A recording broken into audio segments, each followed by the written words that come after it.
தமிழ்நாட்டில் பிறக்கும் ஒவ்வொரு குழந்தைக்கும் அரசாங்கத்தின் ஆசீர்வாதமாக ஒரு தங்க மோதிரம் வழங்கப்படும்.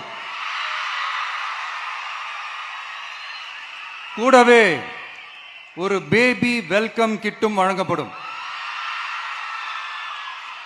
ஊட்டச்சத்து பொருட்கள், பேபி டிரெஸ்ஸஸ், தரமான baby soaps, baby oil, baby powder, baby கொசு வலைகள், பொம்மைகள், நாப்கின்ஸ் அண்ட் டயப்பர்ஸ் இவையெல்லாம் அந்த பேபி வெல்கம் கிட்டில் இருக்கும். அடுத்து, பெண்களுக்கு மிகவும் தேவையான நாட்களில் பொது விநியோகம் நடக்கும் இடங்களான ரேஷன் கடைகள் மற்றும் பள்ளிகள், கல்லூரிகள் மூலம் அனைத்து பெண்களுக்கும் விலையில்லா சானிட்டரி பேட்ஸ்,